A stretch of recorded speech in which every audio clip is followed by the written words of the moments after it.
faire face à une épidémie de grande ampleur. La menace d'une pandémie destructrice est un risque aussi important, si vous voulez, que le changement climatique. Déjà plus de 10 000 morts dans le monde. Ça commence à apparaître en Italie, en Europe. Et franchement, on a peur, oui. Nous sommes en guerre. Les policiers nous font signer un certificat qui déclare pourquoi on se déplace, d'où l'on vient et où on va. Alors, le virus H1N1 apparaît au Mexique et affole la planète. Tous les pays doivent immédiatement activer leur plan de préparation pour faire face à la pandémie grippale. Moi, j'ai un enfant qui est asthmatique. Si c'est ça la mortalité, y a des grandes chances qu'il y passe, quoi. Dans cette bataille, l'État français mise avant tout sur une parade, les vaccins. C'était le combat de rue, hein. L'achat des vaccins. Tous les coups étaient permis. Hein. On a vacciné 5 millions de personnes. On a commandé 90 millions de doses. Vous vous rendez compte? Les Français accepteront-ils une nouvelle campagne de vaccination de masse? C'est déjà fini? Oui. Le marché, un commerce, on le sait, il ne faut pas se leurrer.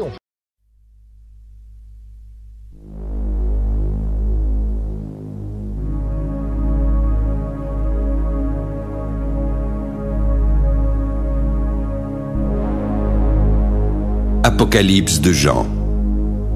Révélation de Jésus-Christ que Dieu lui a donné pour montrer à ses serviteurs les choses qui doivent arriver bientôt et qu'il a fait connaître par l'envoi de son ange à son serviteur Jean, lequel par sa vision a attesté la parole de Dieu et le témoignage de Jésus-Christ. Heureux celui qui lit, heureux ceux qui entendent les paroles de la prophétie et qui gardent les choses qui y sont écrites, car le temps est proche. Mais ce que j'ai contre toi, c'est que tu as abandonné ton premier amour. Mais ce que j'ai contre toi, c'est que tu as abandonné ton premier amour.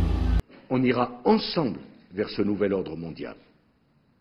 Et personne, je dis bien, personne ne pourra s'y opposer. Mais ce que j'ai contre toi, c'est que tu as abandonné ton premier amour. À Paris, au ministère de la Santé, Didier Houssin est chargé de préparer le pays à une pandémie meurtrière. Chaque semaine, il organise ce qu'il appelle les réunions Mardi Grippe. Pendant des heures, une dizaine de hauts fonctionnaires élaborent des plans d'action pour chaque secteur stratégique de la société qui pourrait être fragilisé. L'Organisation mondiale du commerce, dans l'attente de la désignation d'un nouveau patron, Peter Sutherland, le directeur sortant du GATT va assurer l'intérim. La nouvelle organisation va offrir une bien meilleure sécurité pour le commerce mondial. Elle aura enfin les structures capables de régler efficacement les échanges internationaux comme on le souhaite depuis la Seconde Guerre mondiale. La France, elle met en place aussi ces caméras thermiques? Non, nous avons une autre logique. C'est aux équipages des avions de repérer les malades et de les signaler auprès des aéroports. Et ensuite, les malades sont exfiltrés et isolés. Mais ça paraît totalement aléatoire. Oui, mais en même temps, il faut savoir que le trafic aérien, c'est 10 millions de passagers par jour. Donc comment empêcher un virus de prendre l'avion et de se propager sur la planète? Oui, mais en même temps, il faut savoir que le trafic aérien, c'est 10 millions de passagers par jour. Donc comment empêcher un virus de prendre l'avion et de se propager sur la planète? Oui, mais en même temps, il faut savoir que le trafic aérien, c'est 10 millions de passagers par jour. Donc comment empêcher un virus de prendre l'avion et de se propager sur la planète? Vous me connaissez, je vais les faire comprendre assez vite si jamais les explications pourtant parfaitement claires du gouvernement n'étaient pas arrivées aux oreilles de tous. Vous savez, rien n'est compliqué pour nous. On nous a expliqué que les manifestations étaient très compliquées. Toutes les familles restent à la maison au lieu de sortir. Tout le monde essaie de moins communiquer. Comme l'épidémie se développe assez rapidement, le gouvernement fait un gros travail de prévention et de contrôle. Des contrôles partout à Wuhan et aussi sur une grande partie de la Chine, où les habitants se font même prendre la température, dans les gares et les aéroports. Oui, mais en même temps, il faut savoir que le trafic aérien, c'est 10 millions de passagers par jour. Donc comment empêcher un virus de prendre l'avion et de se propager sur la planète? A même enregistré la plus forte chute de son histoire. Moins 12% en une seule journée, comme de nombreuses bourses dans le monde.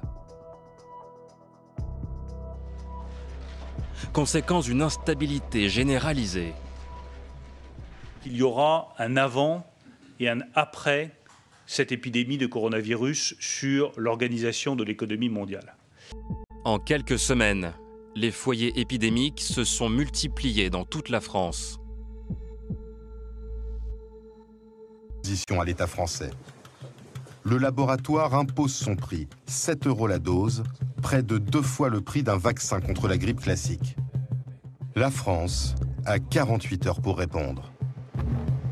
Dépêchez-vous, signez. Le laboratoire impose son prix, 7 € la dose, près de 2 fois le prix d'un vaccin contre la grippe classique. La France a 48 heures pour répondre. Voici ce que dit celui qui tient les 7 étoiles dans sa main droite, celui qui marche au milieu des 7 chandeliers d'or. Je connais tes œuvres, ton travail et ta persévérance. Je sais que tu ne peux supporter les méchants, que tu as éprouvé ceux qui se disent apôtres, mais qui ne le sont pas, et que tu les as trouvés menteurs. Le diable jettera quelques-uns de vous en prison, afin que vous soyez éprouvés, et vous aurez une tribulation de 10 jours.